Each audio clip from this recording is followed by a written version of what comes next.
the day you are in. My name is Esther Band, as you all know, and of course, this is your favorite channel, Chat with Dasso, where we get to learn new things every single day. And I know I haven't posted in a while. I am so sorry for that. Adulting is not easy, but we thank God because in all things He says in His Word, we should thank Him. Adulting is quite a task. We did not sign up for this, but regardless, we forge ahead. So welcome on board. If you're new, please make sure to subscribe to this channel, share it with your friends. Let's learn, because as I always say, we are always learning. Every single day there's something for someone to carry home with. Today is book review Monday, not posted in a while, but I am here now. So the book I'm going to discuss about today is a sequel to a book I shared before. And if you have not watched the previous video, please go search for it. It's called The Cross and the Switchblade book review. So I got to read the sequel. That is one advantage of having good people, nice, amazing people in your life that read books, that trigger you to do more, that trigger your knowledge, expand your knowledge, baby girl, because you cannot be daft. You cannot be a child of God and daft at the same time. So this book is called The Cross and the Switchblade. If you have not read it, please be sure to find it. Find it. I believe there's a soft copy for the first part of the book, but I don't know if there's a second part of the book in soft copy. But please just find it and read it. So, The Cross and the Switchblade, Part 2. The second part is called Beyond the Cross and the Switchblade. And of course, it's about David Wilkerson and his missions to save those in the streets. And mostly he focuses on teenagers in the book. And what I learned from the second part of the book, it is mind-blowing. What I learned is that, first things first, your spouse matters when it comes to the things of God. Because if you're planning to get married, if the wife or the husband that you're going to have does not have their purposes and align to the purposes of God, it's going to be quite hectic for you. Because many times of course, in the first part of the book and in the second part of the book, I see David Wilkerson's wife coming through for him in very many ways, encouraging him to do this and that. And at times, David Wilkerson sees something wrong, and the wife is like, okay, sweetheart, just chill a moment. This is not how this goes, but this is how this goes.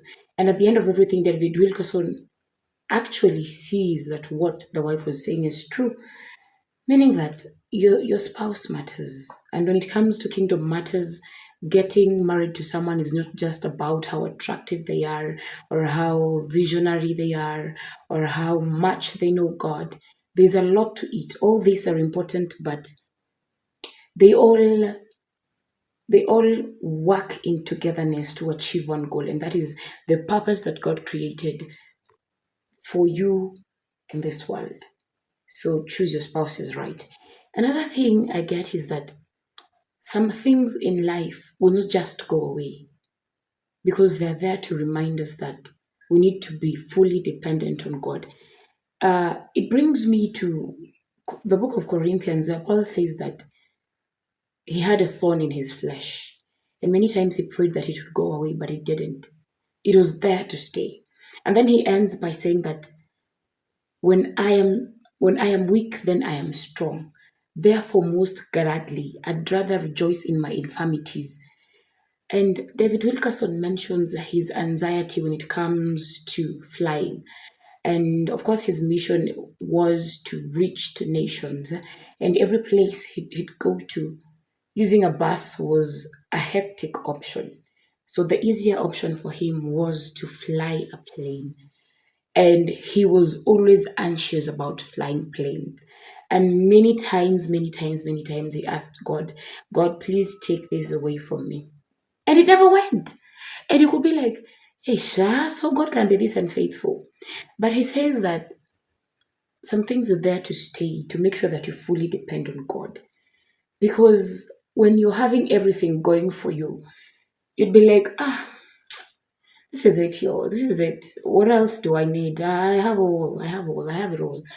But it's just that one thing that will forever be there to remind you that even if everything else is going okay, you still need to depend on God because He knows you best. And if at any time you remove your focus from God, that will be the beginning of your downfall because He has orchestrated everything in our lives and He knows what pattern, what path, what everything has to follow. So if you only fully depend on Him, that's it. Another thing I learned from that book is that sometimes we will weigh the costs and the results of everything that we do and be like, you see, okay, this is what I'll do. And these are the results I'll get.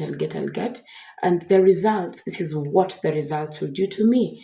And an example of this is when he decides to have a movie on the cross and the switchblade. I think that movie is on YouTube. If you go on YouTube, you'd find it. I believe so. And when he makes this movie sells like nobody's business. It sells. And David Wilkerson is like, yeah, from now on, I don't need to depend on God. I wouldn't have to be dependent on, not on God, but we will be having money flowing in because of the movie we've made, because running a center where you just have to, take boys and girls through counseling or on drugs, it requires a lot of money. And in the first book, I remember telling you guys that in the first book, he mostly depended on well wishes, meaning if someone did not show up to help, there's no way they'd get the help. And most of these people, God had to communicate with them before they come and give. And the mission, the center was mostly run by volunteers that God commanded to give. So after the production of this movie and after it selling, he tells his workers, like he's very confident that we will be having money. We'll no longer be having money issues, which is right, which is true, because if a movie sells, the production houses will be bringing money when people go to cinemas and all, you'll be getting money. And he's like, yeah, and I will have a constant supply of funds. But guess what? God shows up again to remind him that it's not about the results, Bobo. It's about what I can do. Because I am God. All things come from me. I am the maker of heaven and earth. The earth and its fullness belong to me. So if you want to get anything, regardless of the job you've done, regardless of what you've done, regardless of how successful your business is, I am still the source and you cannot disconnect from me. So, beautiful thing, most beautiful thing, his wife was not for it. His wife was like, this cannot happen. No, this cannot happen. And the wife was right because money from the production houses was not coming back anymore. In fact, it didn't come for once. And Wilkerson was like, hey, waiting be this. What is happening? And then God reminds him that you seriously, fully, wholly have to depend on me because I am the source. It's amazing how much you can learn from one book. Amazing. And I just love this book. I love it. And I wouldn't mind reading it again and again. And that is why I'll just recommend it to you. Go and read this book. Sometime later, at mostly the end of the book, God brings to his attention, David Wilkerson's attention, that you have been focusing more on the teenagers that are lost. You're forgetting the teenagers that are lost in drugs.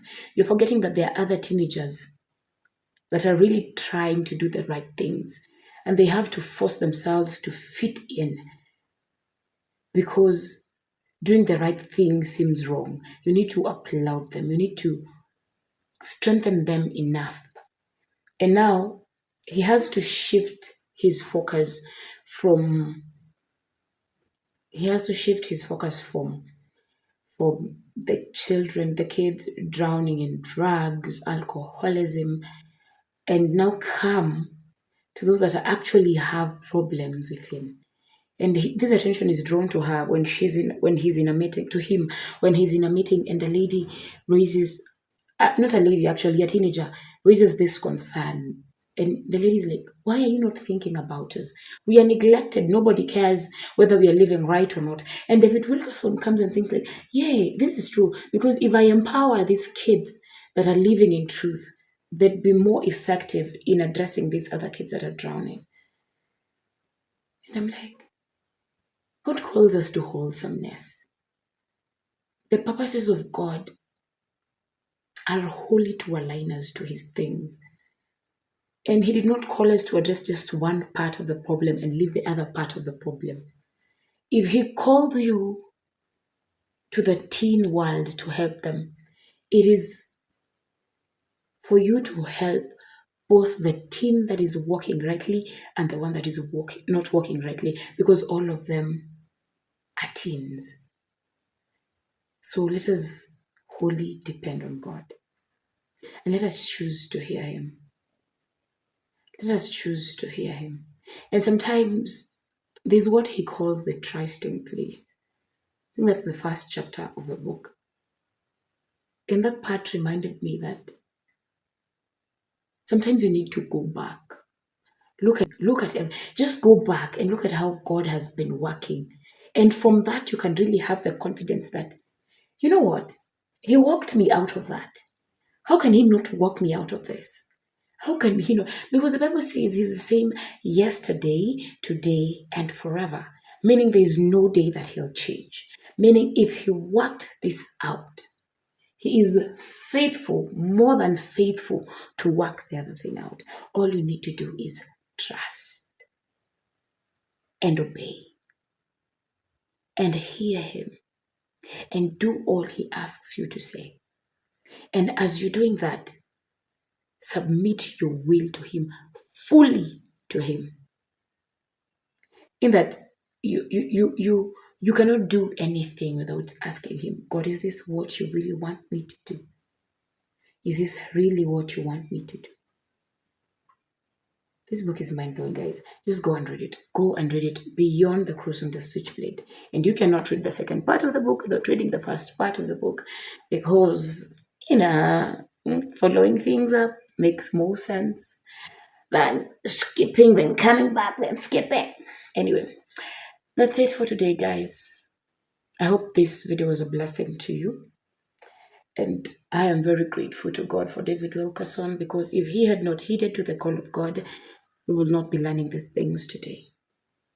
We will not be learning these things today. So go read the book. I'm saying this for the millionth time, but just go read the book, and it will be a blessing to you, to generations to come. And of course, it will strengthen you in the purpose that God has for you, because sometimes our strength fails, but we always have God to remind us that you can do it. With me, all things are possible. And just as donmoen sang that, although we are few, we are surrounded by many who have crossed through that river before. And David Wilkerson is one of the people that has crossed that river before. So regardless of what comes your way, you can do this. So keep holding to God, keep trusting him, and of course he will show you the way. I have been your most favorite person, Esther Band, and of course this is Chat with Darsa. If you're new, your subscriptions please, and God will bless you so much.